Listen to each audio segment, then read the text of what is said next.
കെട്ടുതാലി.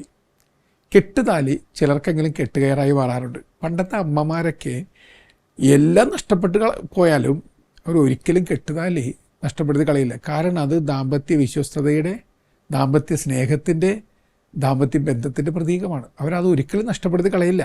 നഷ്ടപ്പെട്ടാൽ എന്തൊരു സങ്കടമാണ്. ഈ കാണാതായി നാണയം തിരിഞ്ഞു പോയ സ്ത്രീയുടെ ഉപമ കർത്താവ് പറയുന്നുണ്ടല്ലോ, ഈ തലത്തട്ടത്തിൽ നാണയമാണത്. അത് വിവാഹത്തിൻ്റെ പ്രതീകമാണ്. അതുകൊണ്ടാണ് ദിവസം മുഴുവൻ അവൾ വീട്ടിൽ തിരഞ്ഞ് കണ്ടെത്തിയത് തലത്തട്ടത്തിലെ ഒരു നാണയം.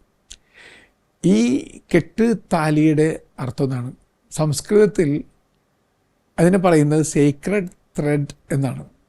അതായത് വിശുദ്ധമായിട്ടുള്ള ഒരു ചരടാണത്. മംഗല്യസൂത്ര, സംസ്കൃത പദം അതാണ്, മംഗല്യസൂത്ര. അപ്പോൾ സീക്രട്ടായിട്ടുള്ള ഒരു ചരട് കൊണ്ട് ഒരാളെ ബന്ധിപ്പിക്കുകയാണ്. അതിന് സുഖമുണ്ട്. നിലവിട്ട കാറ്റ് പോലെ നടന്നിരുന്ന ഒരാളെ ഏതോ ഒരു സ്നേഹച്ചരട് ബന്ധിപ്പിക്കുകയാണ്. ബന്ധിപ്പിക്കൽ എപ്പോഴും അടിമത്തമല്ല, അതിന് സുഖമുണ്ട്.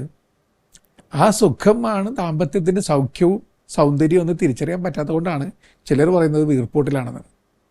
ആ വീർപ്പൂട്ടിലൂടെ കടന്നു പോകുമ്പോൾ ദൈവത്തിന് നന്ദി പറയാൻ സാധിക്കാറില്ല. സെയിൻറ്റ് പോൾ ഓർമ്മപ്പെടുത്തി, കർത്താവ് സഭയെ സ്നേഹിച്ചതുപോലെ ഭാര്യ ഭർത്താക്കന്മാർ പരസ്പരം സ്നേഹിക്കണം. എങ്ങനെ? ജീവൻ വെടിഞ്ഞുകൊണ്ട്, ഹൃദയം പകർന്നുകൊണ്ട്, ഹൃദയം മുറിച്ചുകൊണ്ട്, എല്ലാം നൽകിക്കൊണ്ട്.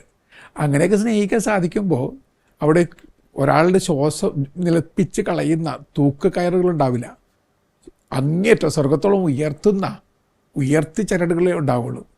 അങ്ങനെയുള്ള ഉയർപ്പി ചരടുകളൊക്കെയാണ് നമ്മുടെ വീടുകളിൽ, ദാമ്പത്യ ബന്ധങ്ങളിൽ ഉണ്ടാവേണ്ടത്.